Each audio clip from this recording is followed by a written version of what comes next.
sering terjadi ya di masyarakat ya, ketika seorang sudah menikah, si suami ini milih ibunya atau milih anaknya, atau milih istrinya, mohon maaf.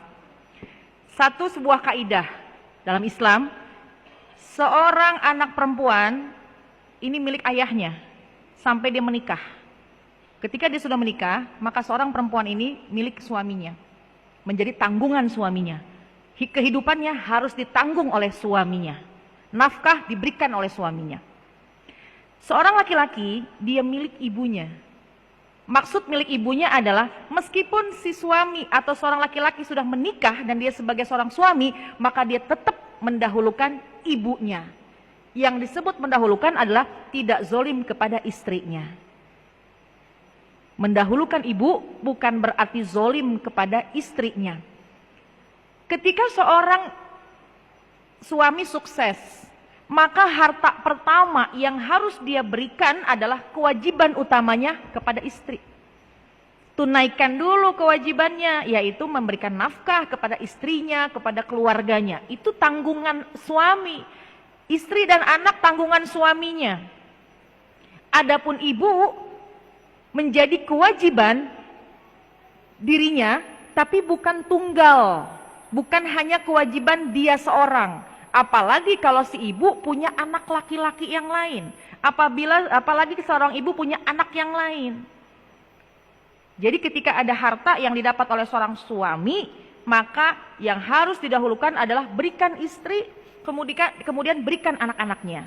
Namun, selama seorang istri sudah mendapatkan hak nafkah, cukup. Tidak perlu seorang istri ngorek-ngorek berapa saldo tabunganmu, berapa sih simpenanmu. Nggak usah, karena sudah dicukupkan kebutuhannya. Adapun seorang suami mau memberikan kepada orang tuanya tanpa izin istri, boleh. Seorang suami yang sudah memberikan nafkah dari tabungannya ingin memberikan kepada adik-adiknya sebagai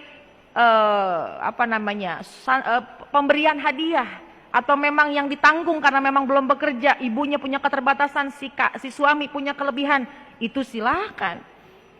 Istri mohon maaf jangan menuntut. Nah ini nih, di antara hal-hal yang sering ada perdebatan adalah kurang memahaminya hak dan kewajiban. Ketika dia sudah mendapatkan haknya yaitu nafkah, cukup sampai di situ.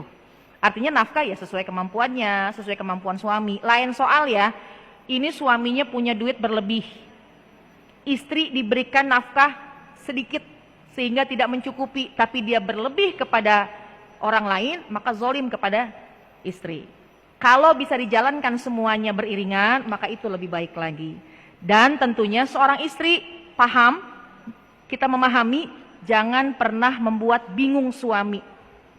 Seorang istri yang baik tidak akan membuat bingung suaminya. Maksudnya gimana? Jangan pernah jadi pilihan saya atau ibu kamu. Jangan. Ini yang bikin suami bingung. Jangankan ke suami, pilih saya atau adik kamu, itu pun membuat suami bingung. Dan itu yang bikin awal mula dari perpecahan. Ibu, wahai seorang istri, kalau seorang istri mendukung suaminya berbakti kepada kedua orang tuanya, rumah tangga itu penuh dengan keberkahan. Kita dukung, kita dorong suami kita untuk baktilah kepada ibumu, berilah kasih sayang kepada adik-adikmu, maka rumah tangga itu akan dinaungi rahmat, dinaungi keberkahan oleh Allah Subhanahu wa taala. Sebaliknya kalau seorang istri membatasi, awas ya kalau kamu datang ke rumah ibu kamu. Naudzubillah. Awas ya kalau kamu ngirim diem-diem uang sama ibu kamu. Kenapa sih diem-diem? Padahal kalau terbuka, ya mungkin diem-diem karena takut sama bininya. Tapi kalau terbuka, istri juga jangan gampang marah. Selama sudah cukup kebutuhannya, ya udah cukup. Hati-hati karena banyak kasus, mohon maaf, perpisahan dan membuat keributan, membuat bingungnya seorang suami ketika dibanding-bandingkan dirinya atau istrinya dengan orang tua. Pilih dia, pilih ibumu atau pilih aku. Jangan pernah mengatakan itu. Justru kita harus support suami kita bisa bakti kepada kedua orang tuanya. Dan kalau sekiranya memang ada khilaf kita di masa yang lampau, kita membanding-bandingkan diri kita dengan ibu mertua, mundur. Jangan. Karena ada keberkahan ketika kita dan suami berbakti kepada kedua orang tua. Karena di antara memancing rizki adalah keridhaan dari orang tua. Di antara hidup kita berkah, bahagia, sakinah, mawaddah, warahmah adalah keberkahan dari orang tua, termasuk mertua. Jamaah sekalian, berapa banyak kasus sekarang akhirnya seorang suami sangat bingung. Berapa banyak kasus sekarang di akhir zaman ini seorang istri bisa memutuskan hubungan suami dengan ibu kandungnya. Na'udzubillah min dzalik.